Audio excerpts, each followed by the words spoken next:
I'm Tom Russo, the AVP for Industry Corporate Research in the Office of Vice President of Research. Today's panel discussion is the first in a proposed series of discussions to bring industry views to campus. In our effort to increase contact between industry and researchers, we thought it would be helpful for you to hear what the industry needs are. So a lot of you can, any research you're working on, that maybe you can adapt some of your research so we can possibly get more industry funding. But it was also important to see what problems industry is dealing with, and so how we can work in our research deal with that, and as well, how industry can see what we are working on, and so we can possibly collaborate. Our topic today is big data.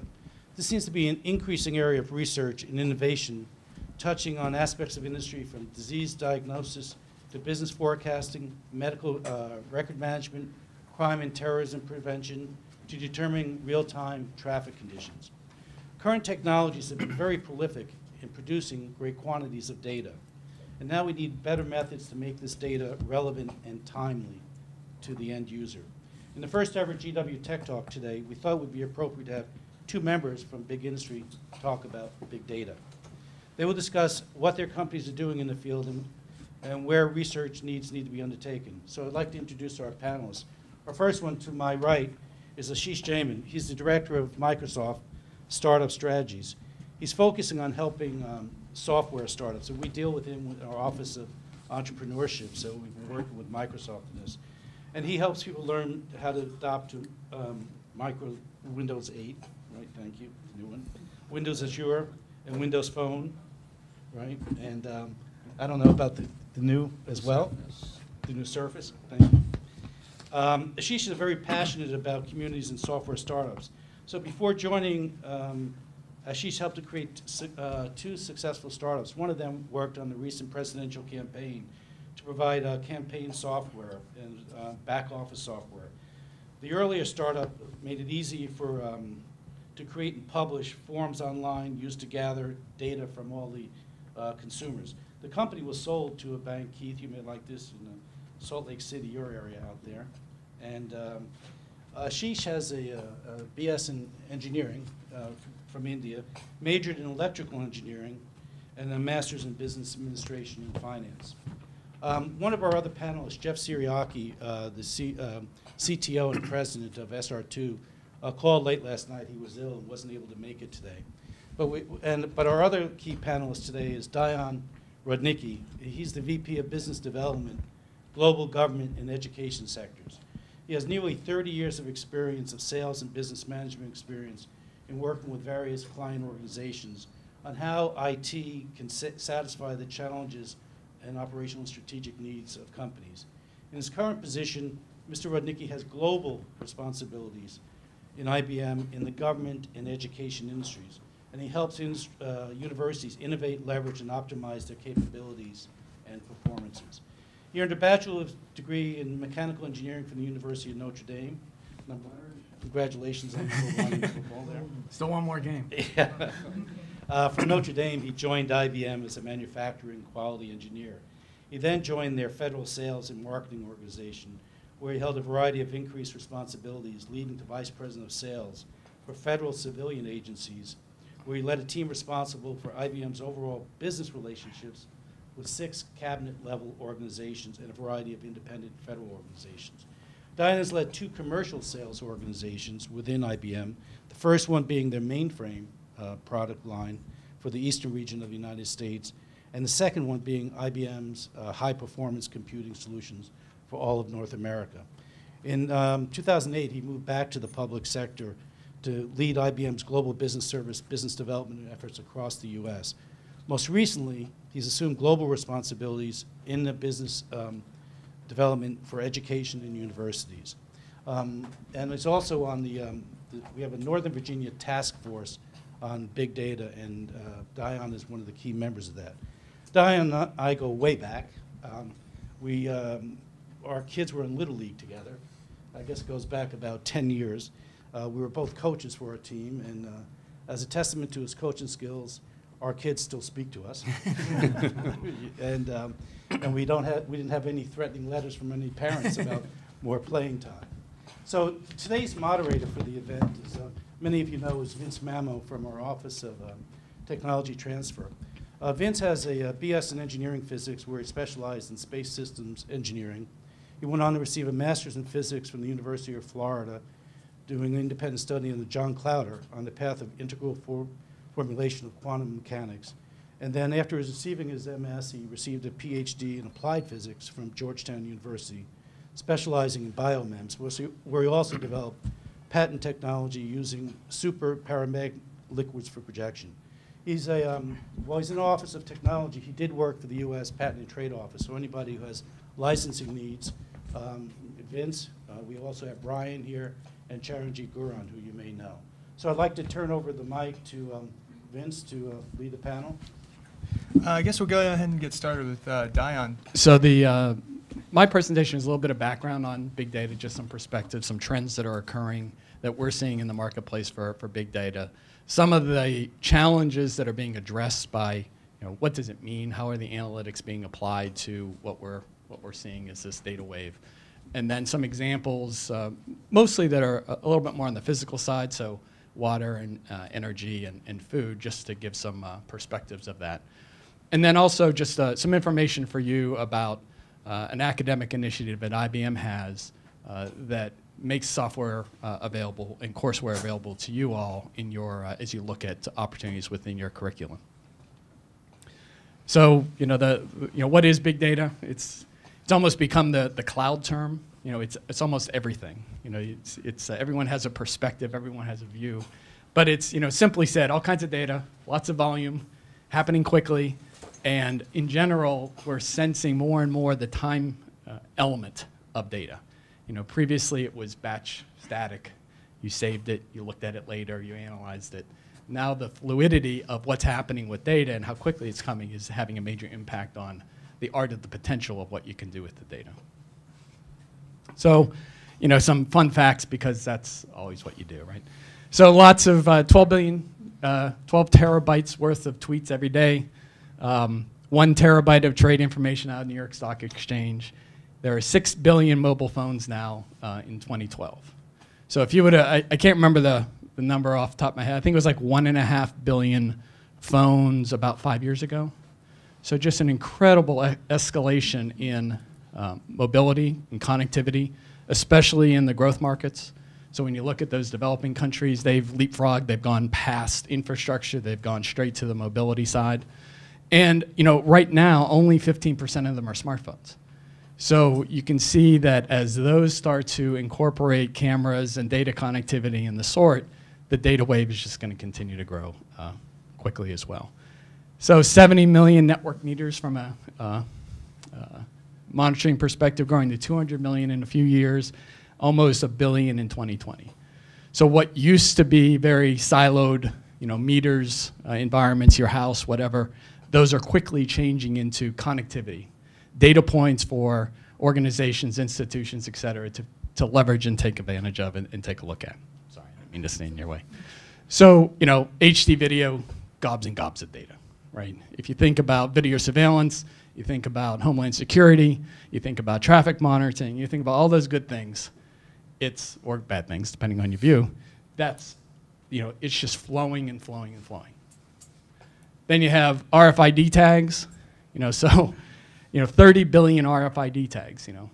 Everything that you purchase in a store tends to have an RFID tag. They, for customs, what do? They have all these boxes. They RFID tag all the items in the box. They know what's in the box, et cetera. And it's grown from 1.3 billion 6-7 years ago. So that's big data. So what are the dimensions of this? I mean, these are kind of the 3V or the 4V that you might have heard about at various points in time. You have the volume, just the amount of data that's out there. But mostly data at rest, kind of the stuff that's buried within institutions, buried on your hard drive, kind of just sitting there waiting to be analyzed. Then you have the velocity of the data in motion. We talked a little bit about that with the streaming data, with the Twitter feeds, you name it and claim it on video, et cetera. And then you have the variety that's now in existence. It's much more structured and unstructured.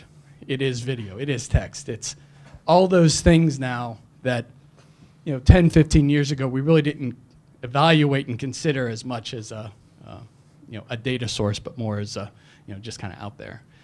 And now the fourth one that's starting to get much more attention, if you will, is the veracity. What's the true value? Is it good data? Is it bad data? Is it rumor? Is it fact? So kind of that, how much of it is complete? How much of it is partial? GPS data is we've all had those experiences when you're in theory on this road and you look at your GPS and you're in the middle of a building or in a lake or something like that. There is an element of specificity that isn't there as much as you'd like. So this is the curve that starts to, you get a grip on while things are changing. So, right now, the bottom line there is enterprise data, and that's kind of normal institution, normal corporate, et cetera, data that's out there. You have voice over IP that's increasing, and then you have social media. So right now, the total number of social media accounts exceeds the entire global population. People have multiple accounts. I dabble. That's probably my best term. My sons are addicts, right? It's just one of those. It's a generational thing, but it's also a way of how they communicate, how they work, how they live. And as you know, as I've seen some of my son's tweets, sometimes it's accurate, sometimes it's not. You can debate whether it's certain or uncertain. So there's a level of, just overall uncertainty that exists in that data. And then you throw in the network devices. You throw in all the sensors, you throw in these things. In general, you're going to view that with a level of uncertainty. So as this data starts to escalate, your aggregate view of the uncertainty of that data is going up. So now you have to apply different approaches to saying, what do I trust, what don't I trust? And so kind of the simple view of, so we're moving from what was a very structured, precise world. You knew everything, you knew the data was good, you could always apply it, is to now uncertain and unstructured. So, kind of the fun fact, 80% of all data will be uncertain in a few years. So an uncertainty is lots of things, right? So here's so from a process side, you have, this has a nice little thing of Los Angeles. I should have updated it to put Washington, D.C. in there. But to go from point A to point B, that should be 26 minutes. Yeah, right. It just, there's a process uncertainty that you don't know. There are other factors that are going to impact your ability to go from point A to point B, so you don't know specifically how that time element's going to go. Semiconductor yield, something, IBM makes a lot of chips, so does a lot of other firms. But so you get very comfortable with, we're going to yield 26% or 4% of high quality chips. You don't have any idea where on that chip wafer which chip is going to be good. You kind of know the yield, but there is an uncertainty relative to that process, that semiconductor yield. Then you have data uncertainty, and from a couple examples, the text entry side is the fat finger scenario, or the iPhone, or the whatever your favorite device is. You have data that is entered that you're not sure whether it's really typed in right, entered right, et cetera. You have GPS that we kind of already talked about. Then you have the ambiguity of the Paris Hilton. Are you talking about the Hilton that's located in Paris, or are you talking about the woman? And then conflicting data. John Smith, is it in point A or point B? Is it in what city? Then is it facts relative to a rumor of contamination of a food source that can impact the price of your stock? So is it real, is it not? And then you have model uncertainty, fitting data. The one I think we can all relate to with either Hurricane Irene or Hurricane Sandy, especially Hurricane Sandy of late. You had the spaghetti function of the European model, the US model, and each of them had these curves that would take it directly up the Chesapeake or out to sea. So even when all these data is available and all the models are being crunched, you still have uncertainty. Then you combine in the nice global effect of the flattening of the world. So you have dependencies that you never really thought of you had before. So one example, and I can't remember what BT stands for the BT resin, but it's part, if you think about circuit boards, what would go into mobile phones, whatever, 90% of the resin supply stopped when the tsunami and the nuclear issues happened in Japan. So everyone had diversity of supply chain. They had multiple sources of vendors, but they all happened to be in Japan. So when that happened, 90% of the supply occurred, and that had a drastic impact on supply chain. So you're thinking you have diversity. You're thinking that we're okay. But in the end, something happens in your supply chain's problem. And there's a variety of other, the volcano that occurs back in 2011 with the ash that went through Europe, it changed how many flight plans. It changed how much of an impact on the business results for that firm. So it's just, the reality is you have to assume all parts aren't reliable, and so therefore you have to incorporate that within your thinking and your approach as an organization, an institution, et cetera. So, to summarize kind of those thoughts, you have data that's becoming more and more uncertain. You know that the data is increasing, so you have an opportunity to analyze it to make a difference. And now, how do you make big data real in an uncertain world? So, this is, so here's the data's available, continues to rise. Your ability to process it is decreasing. So now your percentage of confidence is going down as well. Or, as I nicely say, more naive, it's more, I'm more dumb, right? For lack of a proper English. But you're not as smart. If you don't take action, you're going to become dumber. You're going to become less confident. You're not going to have the ability to make decisions as good as you'd like to. So the challenge is, how do you create insights? So kind of now to throw in the fifth V of value. How do you wrap all the volume, velocity, variety, veracity of the data, and how do you get new insights on this now intense amount of data and get determinations and impacts of what you couldn't think could have happened before? So kind of in a simple word, how do you get the analytics, behind it to support decision making? So all kinds of different advanced analytics. You can do kind of a descriptive view, kind of what's happening, how many, how often, et cetera, what's the problem. Then you get better, you get more predictive. Okay, what could happen? You do some simulation. What if these trends occur? You're going to do some forecasting. What will happen next? Do some prediction. So now, then you have a next wave of prescriptive. How can I achieve my best outcome? Instead of just modeling it, how do I tweak it? How do I make adjustments? How do I get more data to know what I should, what adjustments I should make? And then how can I adjust this variability? Stochastic isn't a word that I normally use. Uncertain. How do you figure out? How are you better at optimizing in an uncertain world? Then how do you measure the content? How do you take advantage of the things you are now picking up about the data to make some additional assumptions? And then how do you infuse in the social media aspects to the change that's occurring? So kind of, in a simple world, you have kind of all this data that's going on. You have streaming, text, multidimensional, geospatial, video, social networks, et cetera. How do you process it through some type of filter? How do you cleanse it? How do you make it a little bit more applicable to what's going on for you? And then how do you apply certain sets of core analytics? How do you do some data mining? How do you do some optimization?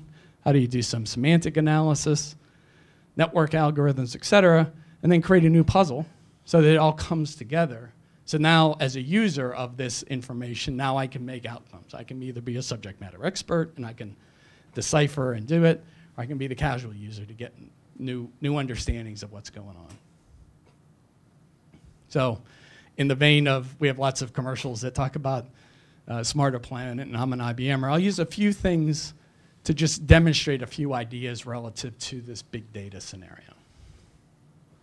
So and like I said, I'm going to use more physical types of things, but on the smarter water side. So, here we have in Galway Bay in Ireland, this integration of sensors and other sources of data that are coming together to, what's going on in our bay, right? So they have 30 different dimensions of water quality that are being measured.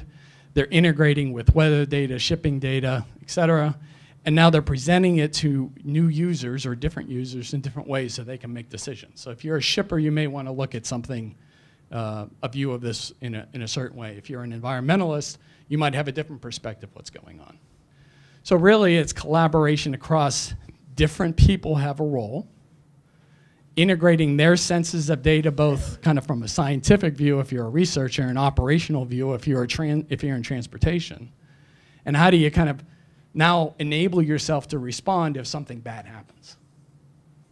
So it really is now kind of that facilitation of an enterprise view of what's going on in a very specific Galway Bay environment. Then you have my hometown for 4 years in South Bend, Indiana, a nice topic, combined sewer overflow. But very, very much an infrastructure issue, right? Towns are challenged to be able to, how do you put more infrastructure in? How do you not spend money on stuff like that? And how do you not end up with overflow, which isn't a good thing when you're talking about sewers? So they wanted to maximize their capacity and do real-time monitoring so that in the event, you have a flow of water into the sewage is starting to overreach capacity, does it start to potentially create a scenario where the bad water comes into the sewer or leaves the sewage system? So now real-time monitoring, so they have sensors, they take the manhole covers, they have I haven't actually seen it, but they have a little wire that attaches to the sensor that goes into the sewer. So they're doing real-time measurement of what's the flow that's going on in the sewer systems. 160 monitoring points. Every 15 minutes, they get a data point. They have automated control valves. So now it's not Jimmy and Johnny and that crew go out to change what's going on, from a valve perspective. They automate it. So they have a real-time environment of what's going on with their sewage system. Another one that's kind of simple, if you will. You have California, lots of creeks, lots of concerns about what's the water flow there. Water obviously is a big issue for the West Coast. What's the status of it? Is it clean or dirty? So what they've done is kind of enabled with our IBM research group out in the San Jose area, kind of built a little iPhone app and said, if, this is kind of the crowdsourcing model, if you will. If you provide an opportunity for a citizen to say, go download this app, and when you walk by a creek or you're running or whatever, we're going to ask you 3 questions. So the questions are, what's the water level? And it's kind of very simple terms, right? Is it high, medium, low, or whatever the words were? Flow rate, not flowing, little flow, lots of flow. What's the presence, of trash? Is it dirty? Is it clean? There's little stuff, and take a photo. So now you have an environment where you have lots of different people just taking little snapshots at different locations. It's all GPS enabled, obviously. So now you've created this whole new mass of data that an organization like a county government, be it in California or wherever else, they're not going to pay for monitoring what's going on in all the creeks, but they can leverage the abilities of Joe Citizen and Jane Citizen to take a couple, spend 30 seconds, hit a couple buttons, take a picture, and send the data off. And now this organization has a wealth of information that they never would have had before. And so now they can address, well, why isn't the flow happening? And they know the weather conditions that were going on. Provides great new insights that they never thought they'd have before. And kind of more systematically, this is kind of the, what's happening with water. Again, California, obviously, given, and the other Western states, very pressure or water sensitive, right? How do you make sure that you protect everything? How do you minimize leaks because it's a valuable resource? And obviously this can be applied in lots of different places around the globe. So you kind of create a hydraulic model, and then you apply true data that you're getting from various points, and you say, what does my model say should be happening and what's really happening? So again, it's all the idea of the integration of real-time data with model data, and then making adjustments to either the model or changing course on what you're going to do to change to react to the new data. Smarter energy. simple ones. Couple. I'm almost done. So here, Malta, right? Islands, in the middle of the Mediterranean. Obviously, everything is imported. So they go undersea, not an inexpensive situation for Malta when you're importing every bit of your energy. So what have they tried to do is create much more of a consumer buy-in relative to we can make a change. So highly metered environment within Malta, and now they are taking it to that next level of monitor, challenging the residents to make these adjustments, or we notice that this is the case for you. If you change this, you change that. Double-digit decrease in the amount of energy consumption in a few years. These are real things that aren't really possible without this view of integration of the vast variety of data that's out there. And my last one from an example side, smarter food. Nice, simple one. So here's a relatively mid-size agricultural firm out in California. So now it's much more, how can we do a better job of precision farming, for lack of a better term? So 12,000 acres, analyzed their cost in production relative to what was going on, what was my yield, where was my location. And now they're, targeted irrigation levels at, within what's happened from a rainfall perspective, what's happening with the conditions of the soil, et cetera. And so, again, reduce their water by 8.5%. That's lots of profit or more competitiveness or whichever one is necessary. And what they're seeing, they have additional things they want to incorporate now. Well, what about soil condition? What about this? What about that? So it just kind of broadens the idea of, well, where else do I go hunt for data? Where else do I get insights? So they're transforming their words, we're now not in the farming business, now we're in the information analytics business. So this is the challenge to you, so to speak. So one of the things that IBM started, I think it was 2005, was something called the Academic Initiative.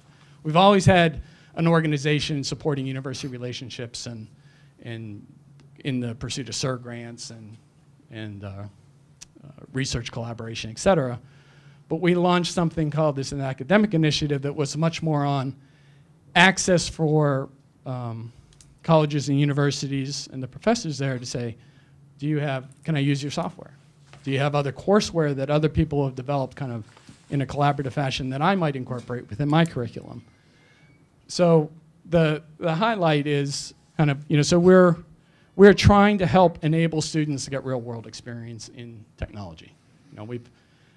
I was very fortunate when I went through college that I ended up working my dad was at Westinghouse. I ended up working at Westinghouse in summer jobs and, believe it or not, doing structural analysis of bracing for nuclear engineers. It's like, man, that was a long time ago. But because of that quote unquote real world experience or job experience, I was fortunate that I could compete for jobs when I left Notre Dame. This is kind of the same model, not from a job experience side, but from a technology side. Getting real world example on technology products is something that does help differentiate students as they exit college. So we provide no charge access to our thousands of software products. We have courseware and teaching topics that you'll see up on the website, and some learning guides and certifications if they're so appropriate. And then we kind of put the carrot out there relative to faculty innovation awards for $10,000 each. And the model is you incorporate some of our technology and our approaches into your curriculum, and you're eligible for the innovation award. So, literally it's thousands of software. I won't even pretend to know, but it's I think the last total was 4,000 software license products available for your use. The idea is to use it in the classroom, and then, or for non-commercial research. So there is still, kind of that world of institutional educational approach. You can make it available for you. You can make it available for your students. There are, like I said, there's instructions out there and courseware available to make it available for you to evaluate, is it a good fit for what I'm doing? And it takes a couple minutes. So what you'll see is you go to the website, it'll ask you for a name, your institution, et cetera. There are 2 folks within the school business that have been doing this. And they were very successful in kind of creating a course relative to risk analytics and supply chain management. How do you combine the risks that might occur with a disruption in my supply chain, and what does it mean? What's the impact? And they, the 2 gentlemen actually had received kind of one of our Smarter Planning Innovations Awards for last year because of the, how they incorporated it in there. And actually, because of their work, we have opened up George Washington to additional software products on our cloud. So what we have, we run a commercial cloud business. We put more software out there. And when an institution or a professor or a department doesn't have as much IT capabilities, hardware, in order to download the software and run on it, you can run it on the cloud. So you'd have access out there. So it's something else that is available to you. So my challenge to you is think about it, look at it, take a cruise, so to speak. And the woman here, Penelope Gardner, is within our academic initiative. She supports GW as it relates to this because of her relationship with the other 2 gentlemen. So you're one of 18 universities that we've opened up this cloud capability to. So there aren't too many that we've done that. So obviously, we think there's great opportunity here. So I just challenge you to think about it and look at it, and make contact to Penelope if you're interested. And with that, I am done. Thank you, Dan. We're going to go ahead and hold questions till the end, and we'll have a panel type format for questions. So Ashish, I'll go ahead and get you loaded up. Well, thank you, Dan. I learned a lot. So that was awesome. So I work exclusively with startups, and my role is to help startups build their software on Microsoft platform. So we'll talk about what Microsoft is doing in big data. Now, again, just to build on what Diane mentioned, where do we think, and all of us, what is big data, right? We go back to our megabyte and gigabytes of storage, through ERP systems, CRM systems, all kind of, think about it relational. There's some aspect of non-relational there, but most of the data that we store in these systems is relational. We go beyond that with Web 2.0, right? All of a sudden we start getting, non-relational data, like there is a lot of non-relational data, but the aspects of relationality is still there. Right, Web 2.0, terabytes of data, focusing very much on collaboration, e-commerce, mobile, and as Diane mentioned, a ton of data. Now we go beyond that, like clickstream data, sensors, RFID, a ton of data that is being created, as Diane mentioned. There's some of the data points were awesome, right? How many? What was it? 12 terabytes of Twitter data in a month or a day? In a day? Wow. That is, think about 140 characters only, right? How many people? I do 1 or 2 anyways. I do contribute there. But there is a lot of data out there, log files, all those web traffic that we see generates a ton of data. And the idea of big data is, there's a ton of data, but how do we make sense of that data, as Diane's saying, how do we verify and validate that data? Is it, data which is garbage, or is it data that may actually help a business to be more efficient, to actually be more competitive, right? So again, if you think about a business, all this big data provides a challenge as well as an opportunity, And people start asking different set of questions that nobody actually asked in corporations before, right? I put out a product and get the feedback from my customers, right? A month, 2-month delay, my marketing department would get that data and tweak its marketing plans like a 6-month cycle. But now you put out a product. In fact, even before you put out a product, right, you start getting people's sentiments around that product, right? And a good example is, our product called Surface, right? We were fortunate enough, the press was kind this time, right, with this hardware. But we have seen, some of our products actually get so much negativity around it. Before you even launch, that the product may actually is setting up for failure anyways. Vista, right? You remember that. So anyways, but the idea is that as you roll out new products, you actually can measure the brand and product sentiment right in real time, right? Within days, and you can start changing your plans accordingly, right? Be more agile. And so these kind of questions are coming up. The other thing is, most of this data can be tracked and analyzed real time as well. So now, hey, weather is changing. There's some patterns. So do I actually start, rerouting my trucks, right? Because I'm predicting that the weather would change, and that can happen real time. How do I optimize my fleet, as the example said? And then prediction, right? You analyze data, you do some forecasting prediction. So all those new things that come up as a challenge, but also a big opportunity for corporations to be more agile and serve their customers better, and then grow themselves, right? So what are the opportunities? I'll give you some examples. So Yahoo, right? Just because, and Yahoo actually is one of the pioneers in one of the technologies that is out there to look into big data and MapReduce.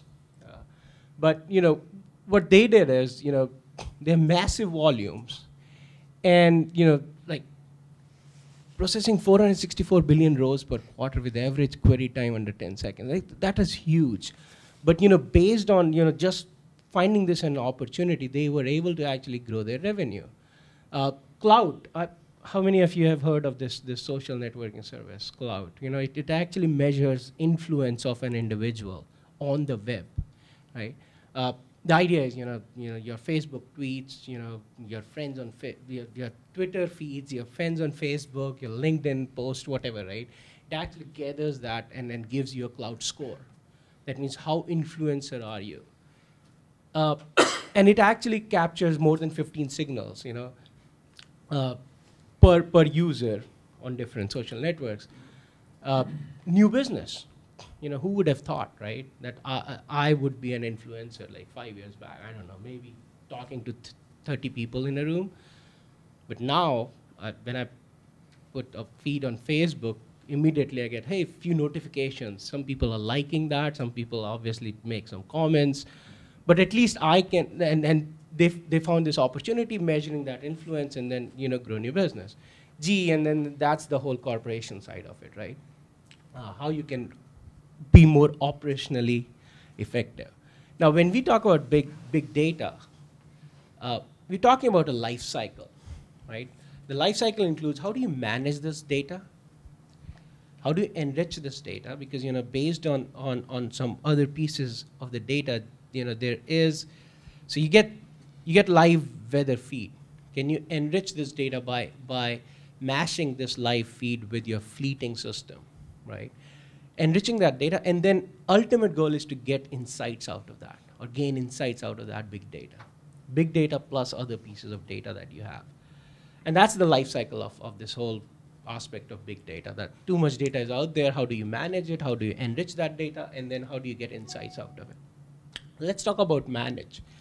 Now, as we already know, we're talking about big data, but most of the time, actually, the data, we're not just thinking just about big data, but all the data that we have and we can use, right? It could be some data sitting in my relational system, could be some data sitting in a non-relational format, in object, graph-based, whatever, and on the cloud, as well as streaming data.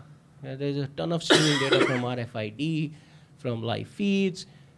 How do I actually capture that data moment, across all these three systems, different systems, and how do I unifiedly monitor and manage them? as an application provider, that's the challenge that we have, like IBM has, Microsoft has, as a tool provider, to an end user, to a corporation. How do you make sure that you actually can handle your relational data, big data, streaming data, whatever you have, in a very consistent way, manage it, as the data moves from different places, right, from non-relational to relational, streaming, and also maintain your design goals of, availability of that data, scalability of that data, all those design principles. So that becomes a challenge for a tool provider or platform provider like Microsoft, like IBM, right? So, and this is just an example. Yahoo has 6 petabytes of Hadoop cluster. They gather a ton of signals, data. They have 24 terabytes of SQL Server cube, which is huge, right? And then they have tools. So again, that is the tooling that a tool provider like Microsoft has to provide. So just to close on that, the tooling that we have, and again, we are a cloud provider, we are an on-premise provider, so you have software that Microsoft produces that you can use behind the firewall in your corporation, as well as to your public cloud out there, which actually could become one of the big data scenarios for you. Your Facebook page as a corporation, right? Getting ton of likes, comments, whatnot. Can you bring everything together in terms of managing that data, monitoring that data, and gaining insights from that data? And so Windows Azure, Windows Server, we have HD Insights Server. Again, that is the whole idea of, how do you gather that data and produce insights from it. Now, one of the innovations that we actually are very proud of, which we are building right now, is called Polybase. The challenge with different types of data that you have is how do you actually go into the data and get the insights, right? Relational, you can write T-SQL. Hadoop clusters, you can do MapReduce, right, and get some insights. So different technologies, different, there are some movements across the industry to make a common infrastructure and common query language. And that's what Polybase is. So as a user, as a business analyst, or as a developer, what you do is you just write a single query and then let the platform provider figure out, where to grab that data and give you the right set of data. Non-relational, relational. So that's Polybase. The other thing that we actually are doing is providing JavaScript as first-class citizen to actually go and write your MapReduce tasks. Right? We actually are talking to the Hadoop folks and actually making sure that as a web developer, you're not left behind in this whole phenomena of MapReduce, because today you have to go and write something in Java, right, or some other technology. But as a web developer, you know JavaScript. So one of the things we are doing is actually, can you write MapReduce programs in JavaScript? That's another initiative from Microsoft. So that's all about managing the data. Now, how do you enrich data? And when we talk about enriching, we're talking about discovering the data, right? Combining the data and then refining the data, right? So discovering is Facebook, Twitter's, your signals from RFIDs, your ERP systems on the back end which you already have. Can you combine them together and can you refine them? Because again, the idea of big data is there could be a lot of junk in there, right?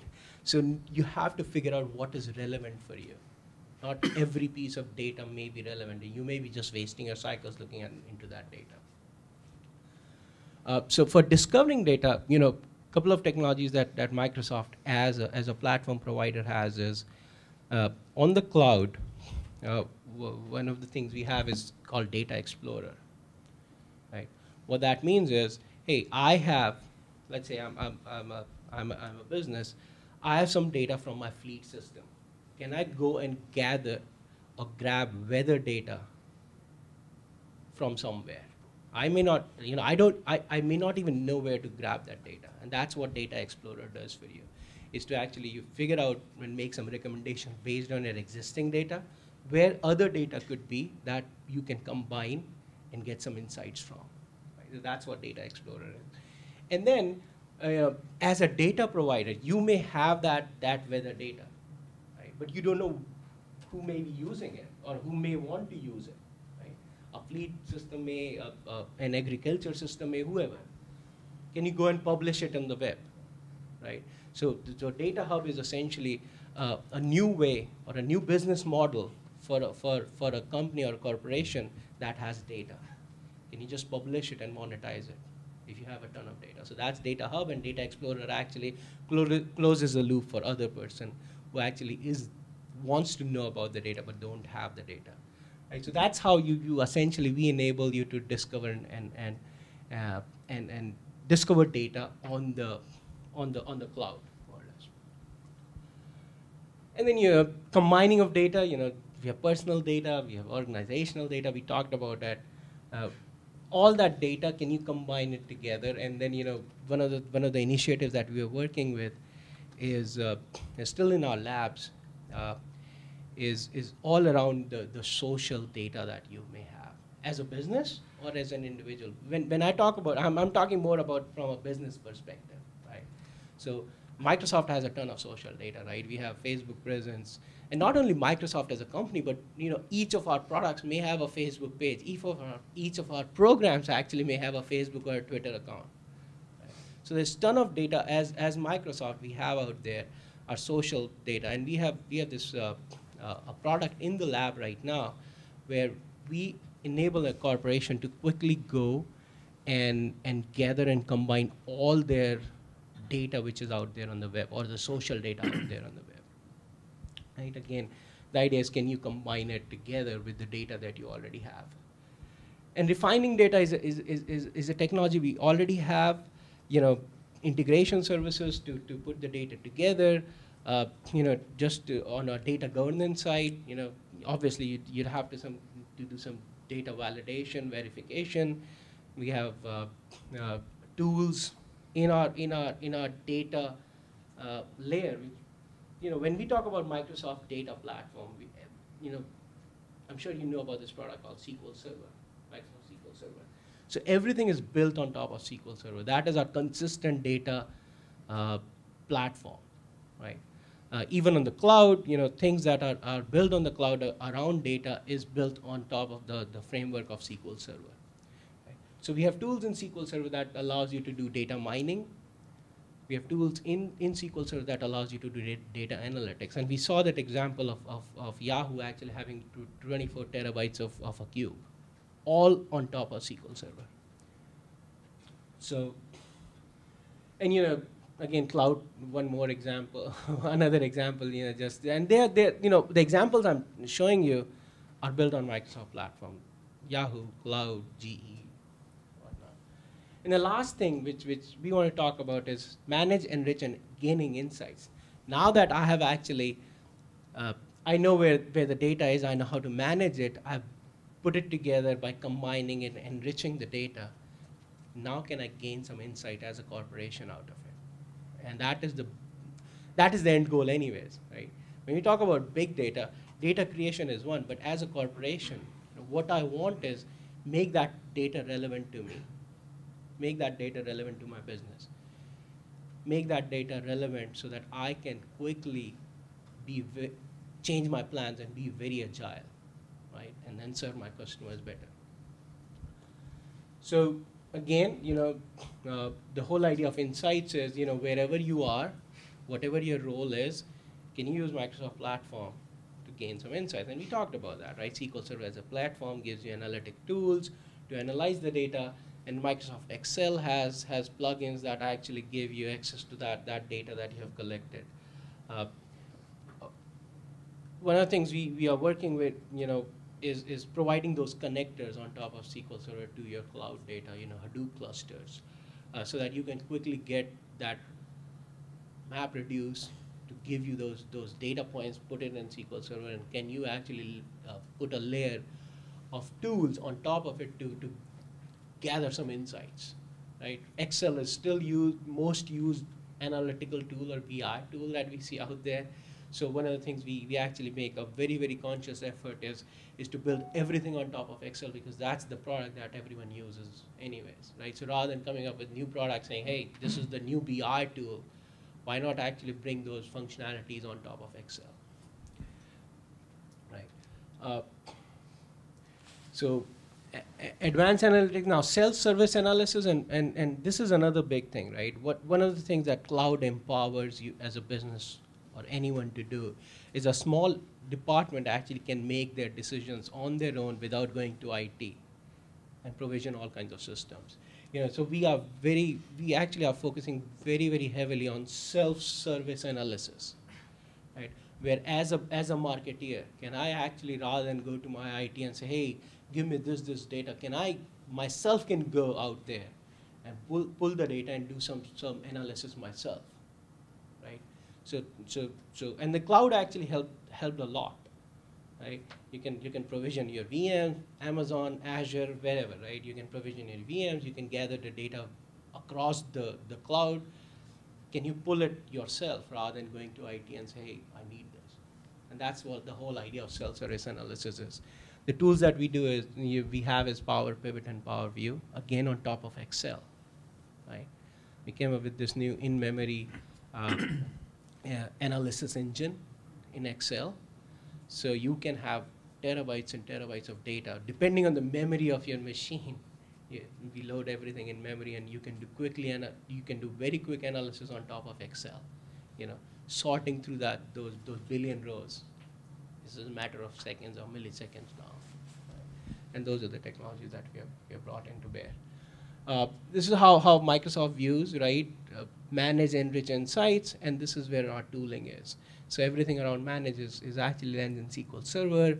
Enriching, we talked about more of a cloud phenomena, right? Because you may have your own data sets, but most of your data is actually you maybe either pulling from some external sources, some third-party vendors, or from the cloud.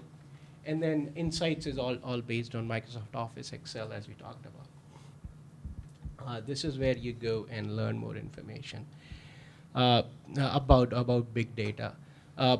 One of the things I didn't mention is we do actually support Hadoop clusters on Windows Azure. So our cloud does have, you can provision your Hadoop clusters and run Hadoop jobs on the cloud on Windows Azure, which is our cloud platform. I'll go back to some of the resources that we have for startups. And you can remove startups and make it, education institutes. The program remains the same. The program call for startups is called BizSpark.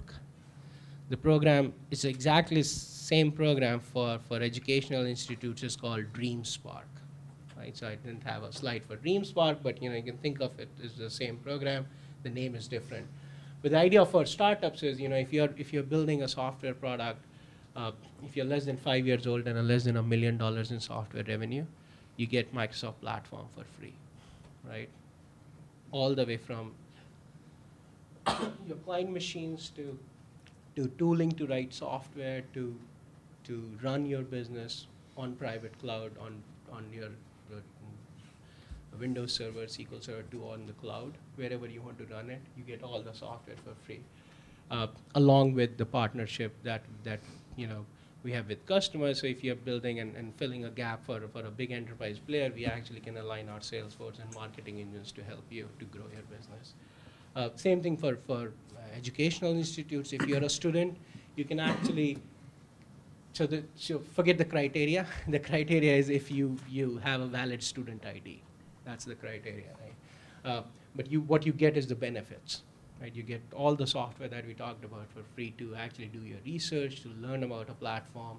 And then one of the things, that you get with this is we have Microsoft e-learning platform where you can actually go and, learn about a product in a very curriculum-based approach. That also comes with this. So that's the program. That's what I have to share with you. Thank you. Thank you.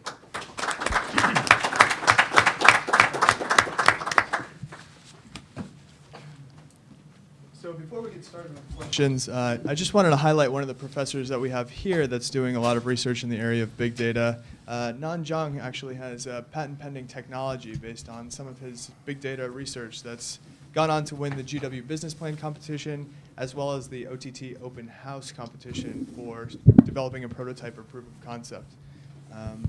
So you're all, feel free to speak with Nan later on if he's willing. Anyway, I'd like to open it up Vince, now to... for the benefit of our two, would you explain what Nan's technology is? Oh, yeah, so Nan's technology, would you like to say a word about it yourself since you're here? It basically enables big data queries to look into the deep web and search the deep web for very fast results on all kinds of different siloed streams of data, different connectivity and relationships between these different sources of data. Did I do all right? All right. Excellent. So with that, I'd like to open up to questions, if there's anybody. Oh, here we go. Hi, my name is Jelena Roljevic. I just joined George Washington after spending 20 years in private industry, focusing on data quality, big data, cloud, and I am here in the role of AVP for business intelligence, focusing on providing better business intelligence, better access to the information, data quality for GW. So I really appreciate your presentations. And one thing that I'm right now focusing on is actually a data quality. And you spoke about, managing data, enriching data. We can definitely go to a self-serving model where people can, for their own needs, use different tools to gather some insights in the data. But we have to make sure the data is consistent and trusted and reliable before we can unleash it to the bigger masses so we can all get to the same answer. So my question to you is, I'm really interested in understanding some good industry practices in data quality management, data governance, and things of that nature. So if you can shed some lights on that, I would appreciate that. So I can talk about from a platform perspective what we have in Microsoft. So one is so it's a life cycle of data, right? You get the data now. First thing you have to do is combine, right? But before that, you may actually even want to go to both data quality and data governance, right? So non-duplicative data, maybe as Diane mentioned, fat finger syndrome, whatever that syndrome is. So on SQL Server, we actually have two products on top of SQL Server that Microsoft has. One is called DQS, Data Quality Services. So it's a services-based, as a user, you can define what your parameters are. And then as the data is coming in SQL Server, we actually would verify using those parameters that you have set, right? And we can either throw the data away or give you an ability to clean it yourself, or just if it is clean, get into the system. So that's just from a DQS or Data Quality Services product that we have on top of SQL Server. From a data governance perspective, we do have master data management, which sits on top of SQL Server as well. So we have integration services which actually allow you to integrate different artifacts or different types of data, bring through these services into that data base, which actually could be relational. One of the things we didn't talk about is and again, I didn't want to go too much deep into that, but one of the services we also have is what we call stream insights, right? So as the streaming data is coming in, you actually can write a query for that stream, and the query gets activated, and you actually can look into the stream for the right data points that you want to gather, right? So we do have those services. As per the guidance and in industry best practices, I'm actually not too familiar with that, right? I don't have an answer there. Maybe Diane. No. I mean, I'm much more of a business professional than a technologist, right? But I would say that what our clients are challenged with are just what you said, right? How do I take a look at this data? What trust level do I have? What security measures do I take? how do I take a look at that total picture so that I can make good judgments and make good decisions? So, I think one of the approaches we've done, at IBM has been one, we obviously have our own development and research group that create approaches and products and the sort. We've also looked at point products, companies that are doing certain types of work so that we, then the bottom line is that we acquire and then integrate within our capabilities. Because first and foremost, all of our research of where the marketplace is going is about data and analytics. The overwhelming theme that we have is if we're going to be successful in 5 years out, 10 years out, it's going to be because we're going to differentiate our clients' ability to take and combine data, get insights, make decisions, be effective. So, we're a very large software company. There are lots of tools out there that kind of help our clients, distill this, make sense of it, filter it, secure it, all that good stuff. And as in your space, I guess what I'd suggest is, as you look at what research you're doing and what you want to focus on, be it on the physical space or in the IT space or whatever your specialty is, how do you start to combine some of the data that you normally wouldn't have or leverage the explosion of it in your own space? One example that comes up in the healthcare space and in that environment is what's going on with genomics. What was happening in genomics, it used to cost you millions of dollars to sequence a gene. Now it's down to thousands of dollars. So now you have this ability to get lots and lots of data that you never would have 4, 5, 10 years ago. So now how do you leverage that? How do you then manage it? How do you ensure that you bring it together in an effective way? So it's a long way of saying that tools are out there, software products are out there, be it Microsoft, IBM, and others, because the marketplace is driving us there. We released this study with our chief marketing officers and the sort and the CEOs of firms around the globe, and they're all saying, I'm going to probably spend more money in my marketing efforts than I will on my IT efforts. It's all about how do I address the individual? How do I market specifically to a person?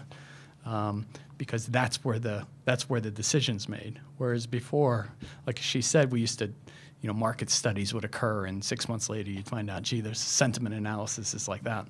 Now it's minutes/seconds, and now the desire is how do I market to an individual? How do I sell to an individual? And how do I get the insights that are out there of all this data and combine it so that I make good decisions? Yeah, one of the things, just to add on to that, is in the whole idea of consumerization of IT is a big challenge for big companies like us, because previously we would go to an IT department and sell to a CIO. Now, the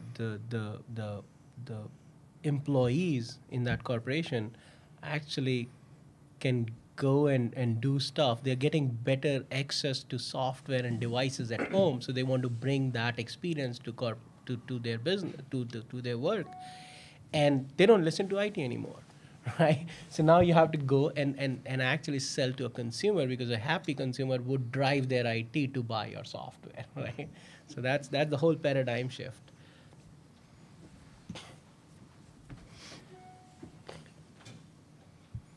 I'm Stephen Livingston, a political scientist in the School of Media and Public Affairs and the Elliott School. First of all, I want to thank the Office of Technology Transfer for sponsoring this. Great idea, I really appreciate it.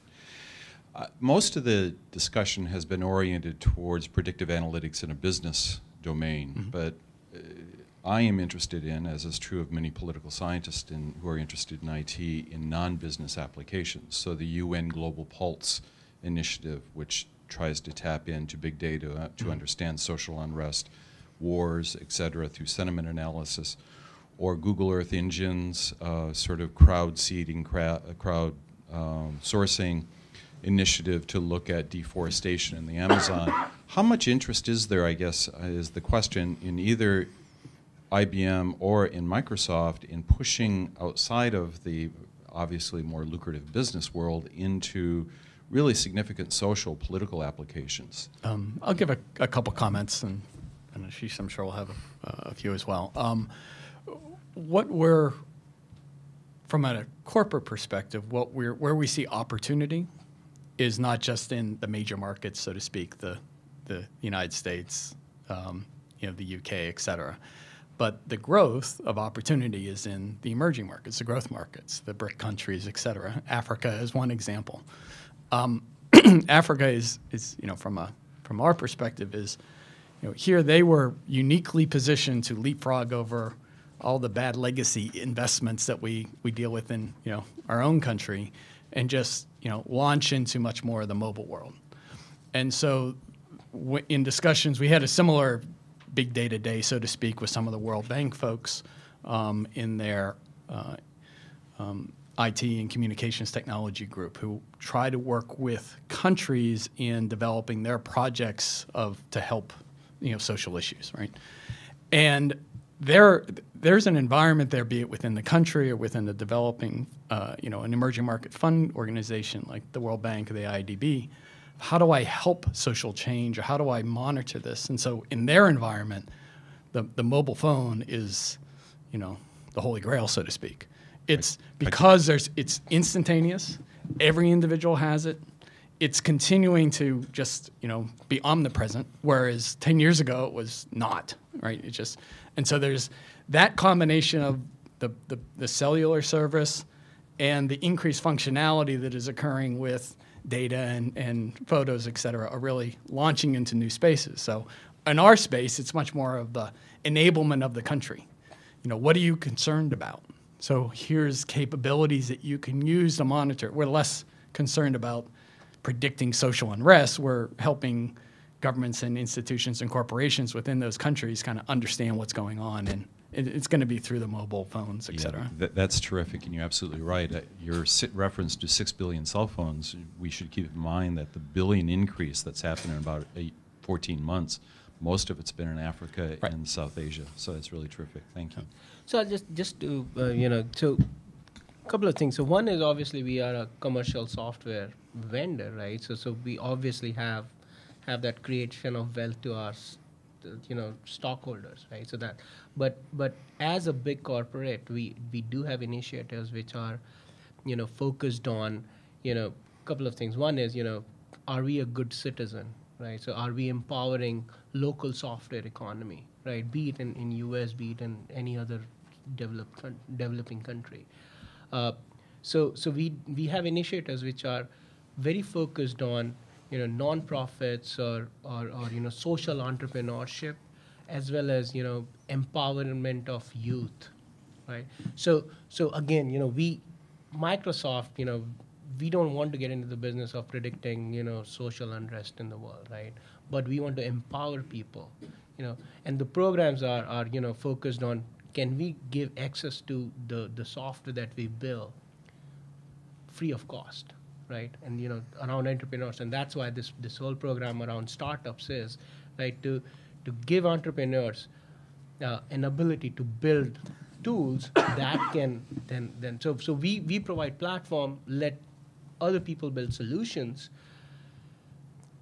Creative people would build solutions, on our platform, and we'll give the platform for free, right? That is the whole model, right? I don't think that we want to get into that whole business, because that's not good, from any perspective, right?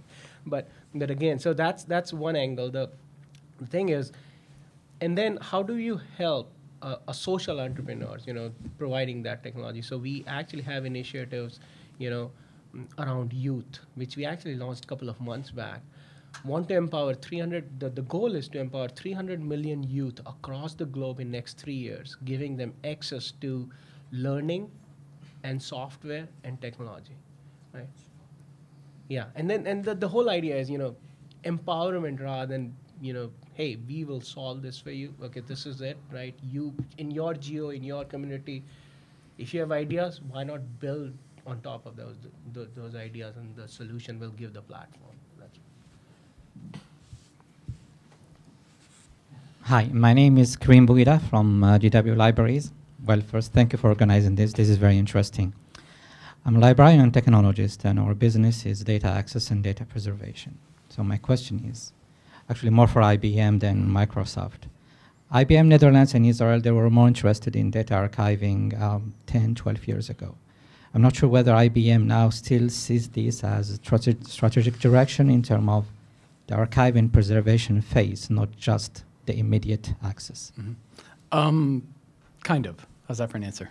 So one of my, back in the, I guess it was mid-90s, IBM was working with the Library of Congress to do archivist quality preservation of various items within their collections. And it was mostly at the time a demonstration with our research group, kind of the capabilities of high quality scanning, the imaging that you could take of very precious national items so that it could withstand the test of time. So I'd say in general, from a data perspective, we're trying to create environments and technology so that you can, so that they have a long-lasting life relative to the digital image, the digital capture. But from an archivist perspective, we've kind of, I'd say in general, what I've noticed is we've shifted away from kind of that pure research environment of working with the Library of Congresses and other institutions, and much more on kind of the technology enablement side of, if you've done that preservation work, how do we ensure that it will last the hundreds of years? And so kind of with data standards, kind of archiving standards and that. Because we had done much work with the Vatican as well. We had kind of some very interesting work because, one, it pushed our technology, but in general, we've moved much more towards kind of the architecture of saving data and having a life versus the actual work of archiving, et cetera. I'm Keith Crandall from the Computational Biology Institute here at UW. Keith, sorry, since we're videoing this, just need the microphone. You have an interesting perspective with IBM, the hardware, historically hardware company, and Yep. Microsoft, the historically software. I'm interested in that what you two envision moving forward with big data, what the relative contributions are going to be of hardware versus software. We have some flash hard drive technologies coming out. Yep. I know one of the issues with me with assembling genomes is finding a few nodes with a whole lot of Right. memory, so you can put a few billion little pieces of nucleotides together into one genome. There are software issues, there are hardware issues. I'm interested to hear your perspectives on the relative I'll take a stab at interaction it there. to start.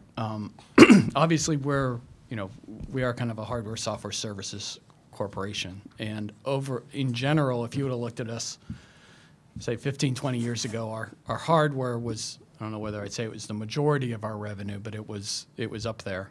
And now we're probably, from a revenue perspective, it's probably 18, 20%. We're much more of a software and services company than a hardware company. But, and partially because hardware has become a little bit more commoditized and there's lots of options in the sort. But IBM still looks at kind of that hardware capability as something that helps differentiate our abilities to help our clients. And especially in this element of how do you process data, right?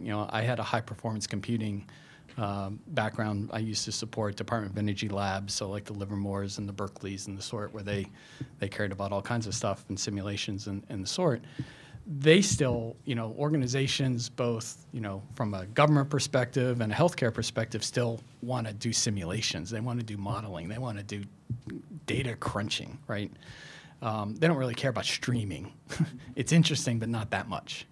So we see kind of that exascale computing, that that going from where we were with petaflops and teraflops to exascale is very key to what we want to do.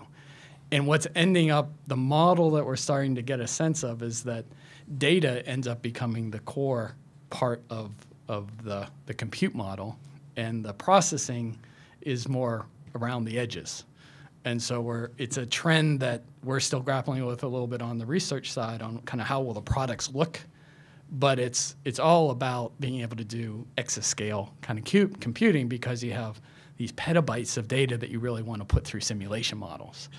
And so my sense is it's always going to be part and parcel to what we do, and it will, while there'll be other alternatives from other firms, ours is going to be how do you make sure that it can happen with the, and process all of the data so that you can do that type of work.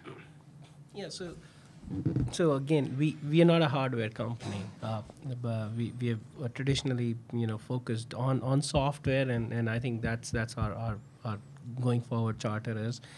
Having said that, I think a couple of months back, Steve Ballmer did announce that we actually are now a devices and services company. So devices is more on the consumer side, like phone and tablets. I don't think that we have any plans to go into hardware, and the reason is it's commoditized hardware, but what we have is a cloud platform, right? Which so essentially, if you look deeper into cloud platform that we have, we have a software layer that's called a fabric, right? And that allows you to scale, out, on many hardware. So hardware actually is a layer we don't even bother about. We care about that software layer that actually gives you access. Either you think of as one big chunky piece of hardware sitting below, right? That software layer would empower that. And that goes back to, again, do you need, how much computation do you need? How much, memory or scale do you need? You can just publish that on the cloud, right? And, don't even think about hardware. That's one. Now we what we want to also do is, bring the whole idea of public cloud into private as well. So behind the firewall, can you actually? So one of the things that we do, and we're doing a pretty good job, and that's the idea going forward is to have the same set of capabilities on if you want to run your business on a public cloud or a private cloud behind the firewall. So again, the fabric sits on top of Windows Server, right? And that Windows Server, you can actually put it in behind the firewall or on Windows Azure. But for you to think about, hey, is this data for me to actually go and use the cloud as a computing platform, or can I use it as a private cloud in my infrastructure? And that infrastructure could be yours. It could be the government's infrastructure or a big infrastructure. But the software layer that we provide is consistent on both ends. Hi, my name is Arslan. I'm an enterprise architect. I sit on the Northern Virginia Technology Council to promote business and enterprise architecture. And this fiscal year, our focus is on big data. But the focus we are on is actually internal to the organization. So we are trying to find, how do you use big data in your organizations beyond the sales and marketing side? How have you used big data internally to make yourself more innovative, have more products coming down the line, becoming more efficient, all of those things? Yes. So a couple things that come to mind. And so, operationally, when you have an organization, IBM's 425,000 employees globally, very dispersed, very mobile, lots of time, there isn't a lot of physical meetings. It's much more on the collaboration side. So trying to create an operating environment within an institution like that is about creating it so that people can know where the smart person is, know how to get in touch with them, know where to find things. So it becomes kind of a collaboration / big data challenge of enablement of a large institution with who's on the technology front, trying to push kind of identification in new markets, new clients, solve different problems and the sort. From a marketing perspective, kind of from our marketplace analysis, it's very much we're kind of linked in, so to speak, with the what is going on in the marketplace, what are the trends, what's the sentiment analysis, what are we discovering that the new trends are going to be, so that we can work with our research and development group to address those emerging trends so that we have products when that trend starts to materialize. So I guess it's probably just part and parcel to who we are right now. As we obviously have a lot of institutional data because we've been around for a long time. We actually have products that we can take advantage of that kind of look at both the institutional as well as the streaming and the unstructured to figure out what do we want to be, selling, and what are our clients challenged with, so that we can help address those, challenges for the client. Yeah, I can. So again, a big company. I think we had 190,000 FTEs and another 50,000 in vendors. So we have a ton of data internally. Now, one of the things I don't know if you know that we do dog food our software, right, from a very alpha stage. So internally, right, I've been running Windows 8 for more than a year now, right, even though it was released. So we do use that data, just to fine-tune our internal software that we do. So that's one aspect of it. The other aspect is, again, going back to what Diane said, is, identifying the right people, identifying the right information which is internally out there, right? Internally behind that firewall in Microsoft, which only we have access to. Can we quickly find that information? Can we quickly find that person? Can we quickly find that team and ask that question, right? Or bring them for some meetings or whatever is needed. Along with what we have on the social front, which we see outside the firewall, like Facebooks and Twitter and Cloud and Yelp and whatnot. Now, we do have software for enterprises that enables for the enterprise to do everything that a user, one of their employees is doing in public domains, right? So on SharePoint, we have like an idea of feeds, right? So internally, you actually can write Twitter-like messages just for internal corporation, right? We use that internally, dog fooding, everything, right? We have walls in SharePoint, like social media integration in SharePoint. Yammer is now one of the Microsoft products. We dog food it a lot. So essentially, idea is that whatever I see outside a firewall, we actually do use something similar inside of the firewall on our platform. Maybe released, maybe not yet, right? Maybe it's part and parcel of Office 15, which releases a couple of months from now. But we have been using it for a month. So that's how we actually use it internally. And then obviously it helps us to fine-tune our products and make them more relevant to when we release. We do maybe one more very quick question. All right, well, I'm going to go ahead and turn it over back to Tom. Thank you, Ashish and Diane. I think this was a great kickoff presentation. I think a very relevant, interesting subject. And I want to thank both of you, not only for attending, but making software available for the university. So please, if you want to make use of it, we encourage you. And if you guys can hang around a few minutes, anybody wants to talk individually, this is what it's all about. And if you have any suggestions for our next event, good topics, just contact me and we'll set it up. But I think this has been a great discussion today, and I thank all of you for attending. Thank you, Tom. Thank you.